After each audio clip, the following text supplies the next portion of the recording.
இமாம் புகாரி ரஹிமஹுல்லா, முஸ்லிம் ரஹிமஹுல்லா அவர்கள் பதிவு செய்கிறார்கள். உமர் இப்னுல் கத்தாப் ஒருமுறை குத்பாவுடைய பிரசங்கத்தை செய்து கொண்டிருக்கிறார்கள். அப்போது ஒரு முஹாஜிர்களில் முன்னால் ஹிஜ்ரத் செய்த முதலாவது ஹிஜ்ரத் செய்த சஹாபாக்களிலே ஒருவர் பள்ளிக்குள் நுழைகிறார், மஸ்ஜிது நபவிக்குள் நுழைகிறார். அப்போது யார் அவர்? சில ஹதீதுகளில் உஸ்மான் இப்னு அஃபான் ரலியல்லாஹு அன்ஹு அவர்கள் என்று பதிவு செய்யப்படுகிறது. அப்போது உமர் இப்னுல் கத்தாப் உஸ்மான் ரலியல்லாஹு அன்ஹு அவர்கள் நுழைந்தவுடன் அழைத்தார்கள், ஐயத்து ஸாஅத்தின் ஹாதி, எந்த நேரத்திலே வந்திருக்கிறாய் உஸ்மானே?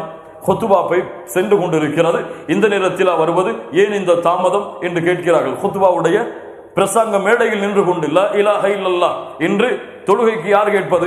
கணவன் மனைவியை கேட்க மாட்டார், மனைவி கணவனை கேட்க மாட்டார்கள், கணவனும் மனைவியும் பிள்ளைகளை கேட்க மாட்டார்கள். உலகத்தில் 5 பைசா குறைந்தால் ஏன் குறைந்தது, எப்படி குறைந்தது, எங்கே குறைந்தது, எங்கே விட்டீர்கள், ஏன் விட்டீர்கள் என்ற கேள்வி இருக்கும். ஒரு காசு பணத்தை தொலைத்தால் வரக்கூடிய கவலை இன்று குடும்பத்திலே தொழுகையை தொலைத்தால் கிடையாது. அல்லாஹ் ரப்புல் ஆலமீன் அவர்களுக்கு கல்வை கொடுப்பானாக. அவர்களுக்கு கல்வி இல்லை. அல்லாஹ்வுடைய தூதர் ஸல்லல்லாஹு அலைஹி வஸல்லம் உடைய பின்பற்றுதலை கொண்ட உமர் இப்னுல் கத்தாப் உஸ்மானை பார்த்து கேட்டார்கள், உஸ்மானே ஏன் இந்த தாமதம்? உஸ்மான் இப்னு அஃபான் ரலியல்லாஹு அன்ஹு சொன்னார்கள், இன்னி ஷுகில்து, கொஞ்சம் பிஸியாக விட்டேன், கொஞ்சம் நேரமா கடந்து விட்டது, நான் வேகமாக குடும்பத்திடத்தில் சென்றேன். ஹத்தா சமிஅத்து தஅதீன், அதானுடைய சத்தம் கேட்டது, நான் எதிலும் நிற்கவில்லை, உது செய்து விட்டு பள்ளிக்கு வந்து விட்டேன். உது செய்தீர்களா உஸ்மான் அவர்களே? குளிக்கவில்லையா? அல்லாஹ்வுடைய தூதரிடமிருந்து நான் செவியேற்றிருக்கிறேன். ஜும்ஆவுடைய தினத்திலே தொழுகைக்கு முன்னால் அல்லாஹ்வுடைய தூதர் ஸல்லல்லாஹு அலைஹி வஸல்லம் குளிப்பை ஏவி இருந்தார்கள் என்ற செய்தியை உஸ்மான் அவர்களுக்கு எப்போது சொல்கிறார்கள்? எங்க நடக்குது இந்த பேச்சு? ஹுத்பாவுடைய மேடையில் உமர் இப்னுல் கத்தாப் நின்று கொண்டிருக்கும் பொழுது. கண்ணியத்துக்குரியவர்களில் பாருங்கள், இஸ்லாமிய மார்க்கத்துடைய சட்டத்தில் யார் எந்த குறைவை செய்தாலும் நேரடியாக அவர்களிடத்திலே கேள்வி கேட்டு அதை திருத்தக்கூடிய மிகச்சிறந்த வீரராக உமர் இப்னுல் கத்தாப் ரலியல்லாஹு அன்ஹு அவர்கள் இருந்தார்கள். கண்ணியத்துக்குரியவர்களே, குர்ஆனை பின்பற்றுவதில் உறுதியானவர், சுன்னாவை நிலைநிறுத்துவதில் உறுதியானவர். குர்ஆன் சுன்னாவில் இல்லாத ஒரு கடுகளவு இந்த பூமியில் உடைந்தாலும் தன் உயிரை கொடுத்தாவது அதை எதிர்க்க வேண்டும், அதை அழிக்க வேண்டும் என்று திட்டம் வைத்திருப்பவர் உமர் இப்னுல் கத்தாப் ரலியல்லாஹு அன்ஹு. உங்களுக்கு எல்லாம் தெரியும், ஹஜருல் அஸ்வதை சந்தித்தார்கள். ஹஜருல் அஸ்வதை, இன்னக ஹஜர் இன்னி அஅலம் அன்னக ஹஜர், நான் அறிகிறேன் நீ ஒரு கல்தான், லா ததுர்ரு வலா தன்ஃபா, உம்மால் எனக்கு எந்த உதவியும் இல்லை, எந்த கெடுதலும் இல்லை. அல்லாஹ்வுடைய தூதர் உம்மை முத்தமிடுவதாக நான் பார்த்திருக்கவில்லை என்றால் நான் உன்னை முத்தமிட்டிருக்க மாட்டேன். லா இலாஹ இல்லல்லாஹ். குர்ஆன் சுன்னாவை அடிபெறலாமல் பின்பற்றியவர்கள். இன்று பாருங்கள், இந்த ஹஜருல் அஸ்வதை முத்தமிடுவதற்காக அல்லாஹ்வுடைய தூதர் வேறு வழிகளை வைத்திருந்தாலும் அந்த ஹரமுடைய கண்ணியத்தை பாதுகாக்காமல் எத்துணை பேர் அடித்துக் கொண்டு முந்திக் கொண்டு அல்லாஹ்வுடைய இல்லத்திற்கு முன்னால் சண்டையிட்டுக் கொண்டிருக்கிறார்கள். ஹஜருல் அஸ்வதை தொடுவதற்கு அல்லாஹ்வுடைய தூதர் வேறு வழிகளை கொடுக்கவில்லையா? காபாவிற்கு முன்னால் நின்று கொண்டெல்லாம் அந்த துணிகளை பிடித்து அழுது கொண்டிருக்கிறார்கள் முஸ்லிம்கள். யார் இந்த முஸ்லிம்களுக்கு இப்படி அனுமதி கொடுத்தது? ஆம், சொன்னார்கள், நீ ஒரு கல்தான், உன்னால் எந்த பலனும் இல்லை, எந்த தீங்கும் இல்லை. ஆனால் இன்று பரக்கத்திற்காக ஹஜருல் அஸ்வதை தொடுகிறார்கள். யார் கூறியது பரக்கத்து ஹஜருல் அஸ்வதில் இருக்கிறது? தொட்டால் பரக்கத்து கிடைத்து விடுமா? தொட்டால் சொர்க்கத்துடைய கல்லை தொட்டால் சொர்க்கத்திலே நுழைந்து விட முடியுமா? அந்த எந்த பரக்கத்தும் இல்லை. அல்லாஹ்வுடைய தூதர் முத்தமிட்டார்கள், முஸ்லிம்கள் முத்தமிடுகிறார்கள். அல்லாஹ்வுடைய தூதர் செய்தார்கள், முஸ்லிம்கள் செய்கிறார்கள். அதற்கு கூலியை கொடுப்பவன், முடிவெடுப்பவன் அல்லாஹ் தான். கண்ணியத்துக்குரியவர்களே, உமர் இப்னுல் கத்தாப் ரலியல்லாஹு அன்ஹு அவர்களிடத்திலே ஒரு யூதர் வந்தார். யா அமீருல் முஃமினீன், பாருங்கள் சுன்னாவுடைய நிலைநாட்டலை பாருங்கள், குர்ஆனுடைய நிலைநாட்டலை பாருங்கள். அமீருல் முஃமினீன் அவர்களே, உங்களுடைய புத்தகத்தில் ஒரு வசனம் இருக்கிறது, உங்களுடைய புத்தகத்தில் ஒரு வசனம் இருக்கிறது, அதை நீங்கள் ஓதுகிறீர்கள். அந்த வசனம் மட்டும் எங்களுக்கு இறக்கப்பட்டிருந்தால் அதை நாங்கள் ஈதாக கொண்டாடி இருப்போம், இறக்கப்பட்ட நாளை ஒரு பெருநாளாக கொண்டாடி இருப்போம். ஆனால் நீங்களும் அதை வைத்துக் கொண்டிருக்கிறீர்கள் என்று உமர் இப்னுல் கத்தாபை பார்த்து கேட்டார்கள். எந்த வசனம் என்று கேட்டார்கள். அந்த யூதனை பார்த்து அவன் சொன்னான், அல் யௌம அக்மல்து லக்கும் தீனக்கும் வ அத்மம்து அலைக்கும் நிஅமதி வ ரதீது லக்குமுல் இஸ்லாம் தீனா.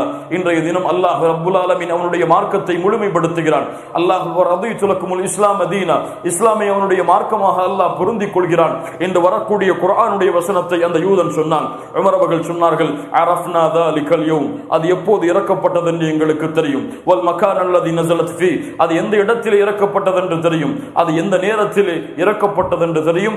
அரஃபாவிலே அல்லாஹ்வுடைய தூதர் நின்று கொண்டிருந்த பொழுது அல்லாஹ் இந்த வசனத்தை இறக்கினான்.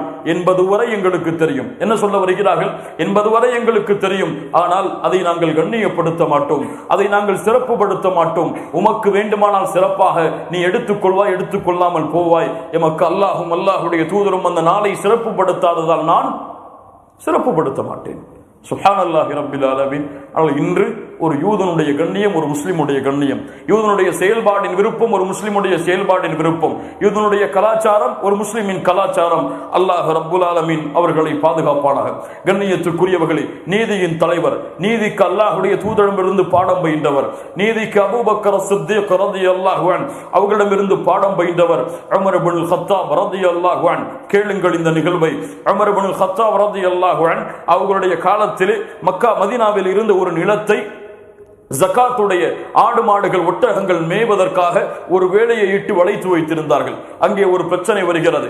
மற்ற ஜகாத் இல்லாத ஒட்டகங்கள், ஏழைகளுடைய ஒட்டகங்கள், ஆடுகளுடைய ஒட்டகங்கள் அங்கே நுழைந்து அந்த விவசாய நிலத்தில் மேய்வதற்கு அனுமதி உண்டா என்று. அப்போது அவர்களுடைய வேலையாளாக இருந்த, அவர்களுடைய அடிமையாக இருந்த ஹுனை என்ற நபித்தோழரை சந்தித்தார்கள் உமர் இப்னுல் கத்தாப். இமாம் புகாரி ரஹிமஹுல்லாஹ் பதிவு செய்கிறார்கள், யா ஹுனை, யா ஹுனை முஸ்லிம்களுக்கு அநியாயம் செய்வதிலிருந்து உன் ரெக்கையை தாழ்த்திக்கொள். அநியாயக்காரனுடைய பிரார்த்தனையை அஞ்சிக்கொள். அல்லாஹ்விடத்திலே அநியாயக்காரனுடைய பிரார்த்தனை நிச்சயமாக அங்கீகரிக்கப்படும்.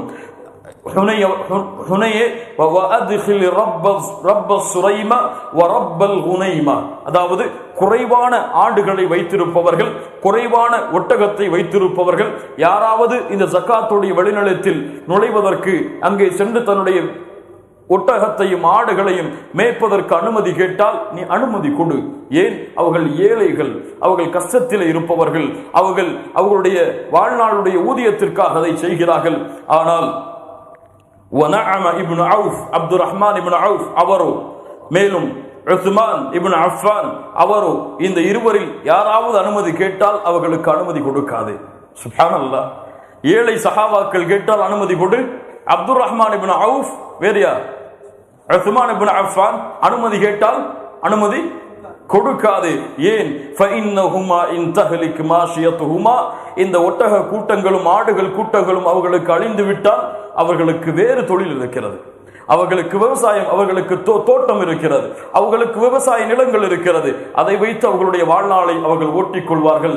ஆனால் இந்த ஏழைகளோ, இந்த ஏழை தோழர்களோ, இவர்களுடைய விவசாய நிலங்கள் அழிந்து விட்டால் பிள்ளைகளை கூட்டிக் கொண்டு என்னிடத்தில் அல்லவா வருவார்கள். உமர் இப்னுல் கத்தாப் சொன்னார்கள், என்னிடத்தில் வந்து உதவி கேட்பார்கள். நான் எப்படி அவர்களுக்கு உதவி செய்யாமல் இருப்பேன்? அவர்களுக்கு உதவி செய்ய வேண்டும் என்ற கட்டாயம் எனக்கு இருக்கிறது.